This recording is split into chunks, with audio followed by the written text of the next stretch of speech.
Good morning, everyone. We're back with more Barnstable This Morning on this Monday morning. I'm Sarah Colvin, and live in studio, Town Manager Tom Lynch. Tom, good morning. Good morning. Did you have a nice weekend? I did. I had a very nice weekend. How about you? A lot of varied activities. Had an opportunity to participate over at the Hyannis Youth and Community Center with the Hockey East tournament. It was the 13th annual women's tournament. It's the fourth year they've held it here at the HYCC. They like coming here, not just of all the amenities and the wonderful facility, but also because it's a destination tournament. Yes. So it's a place for them to go, and they don't have that same sort of activity in Hockey East as they do with the men's hockey and such. So they had a commemorative hockey puck. Cool. That I'd like to say I snagged it out of the air, but Lynn Poyant slipped it to me and said, "Here's a memento for the office," and it has the HYCC there. And then I don't know how many times it's going to air, but it was on last night on a tape delay at 4 o'clock in the afternoon. Unfortunately, my Boston College Eagle women's team fell to BU, but it was a very exciting game, and the skill level that the women exhibit and the speed is just really terrific. And crowded both days at the facility. Lots of local folks, but also people, walking through the parking lot. You could see license plates from New York and Rhode Island, and, Connecticut, all over the place. So it was really a wonderful event. A lot of work goes into it. The HYCC staff was really front and center. The place looked very nice, and we're hopeful that the Hockey East folks will want to return next year. They have a wonderful banquet on Friday night, and it's their awards banquet. They give out Player of the Year, Coach of the Year, things like that. And now I think that both Boston College and Boston University are going on to the NCAA tournament, Yes. which will take place very shortly, and I think it ends up in Indianapolis. So hopefully Boston College will get its groove back and That's be right. there. But, I did want to talk about a couple of things that Sure. are coming up this week.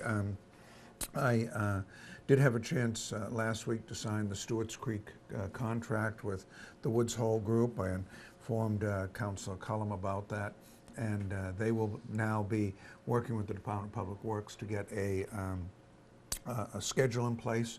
The very first thing they're going to do is have a community meeting. That was talked about when we were looking at this whole effort to look at the Stewart's Creek to try to see what if any restoration work needs to be done in that area. So that'll be a spring activity that hopefully will be taking place very soon. I also wanted to say that I've been in contact over the weekend with Dan Santos, and he's still very much involved in the snow removal. We salted to a higher concentration than we've ever done on the secondary roads. That seems to be having some effect over the weekend. We had moderating temperatures, but we also went out with some front-end loaders into some of our hotter hit streets and began pulling the ice back, and had success doing that. So we're hoping that we're going to be able to do that much more in earnest starting to Monday today, and we'll see how that all plays out. And I know people have been concerned about the level of ice in the roads, and this may be the break in the weather that we need to get to. Absolutely. Get to that. Well, it almost seems like, too, I mean, we obviously got an extra foot of snow last week, but it almost seems like the moisture from that snow did a good job of breaking up some of the ice underneath. At least I noticed that in my own area of town. So who's to say? But the challenge all along has been, once we had the freeze right after the storm, is that initial ice pack just bonded like concrete onto the roads. And going in with front-end loaders and trying to pull that out, you're doing as much damage to the roads as you would be good trying to get the ice up. So, Indeed. And it'll be a very difficult process. So Bridgewater State University, of course, Yes. opened its doors in January, and things seem to be going well. And there's a meeting this week, I understand. Well, the Cape managers were invited by the university to come down, tour the facility. We're going to have lunch. We'll get an idea of the program offerings that they have there. I think they're looking to get impact from us as to how they might be able to market themselves and reach out to the young and old that may want to, continue their education right here on the Cape. So I'm excited to go over and see what they've done to the facility and what their plans are for phasing in various course offerings.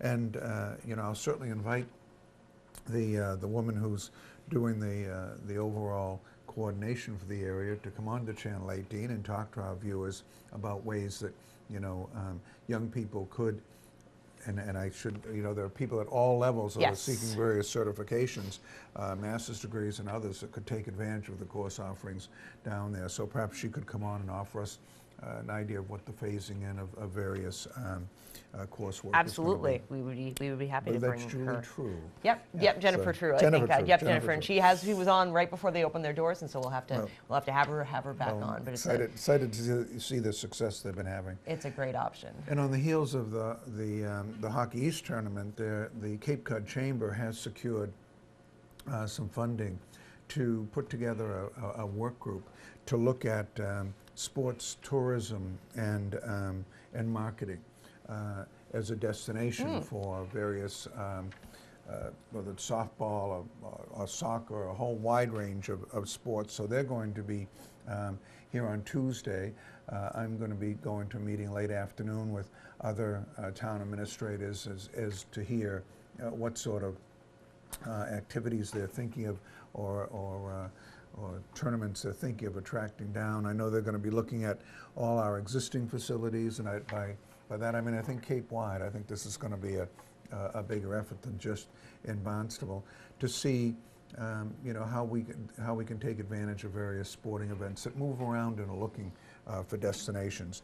Just as Hockey East thinks of the Hyannis Youth and Community Center as a destination, there are men's softball leagues and others that come and have their national tournaments at different places. So we have a lot of existing facilities that could easily adapt to a weekend of tournament games. So I applaud Wendy Northcross for putting this together, and it should be a good meeting. Very exciting.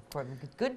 I like thinking of the Cape as a good sports destination. Yeah. Of course, we have the Cape Cod Baseball League, which brings thousands of people, I mean, more than that in the summertime. But looking at different sports to explore, it'll be interesting to see what comes out of that. And as you reported in the news, we are nearing completion on the capital improvement plan. We're also meeting this morning on that and the operating budget. And those meetings have been ongoing. So amidst all of the snow delays and issues, we've still kept up that rigorous process because we have certain deadlines we have to meet and decisions that need to be made.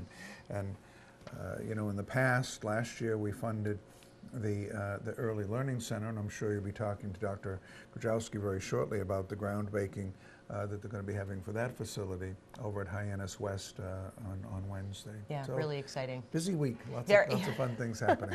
All right, well, keeps you occupied, right? All sorts of things, very diverse things to deal with and to talk about. So never a dull moment here in the town of Barnstable. Very good. Indeed. Well, Tom, I thank you so much as always for stopping by, and we'll check in with you again next Monday. Thank you, Sam. And as you mentioned, Dr. Marichkowski is next here on Barnstable This Morning. Going to send you out to look at that earlier than usual morning view, and get to it. We'll be back with more Barnstable This Morning.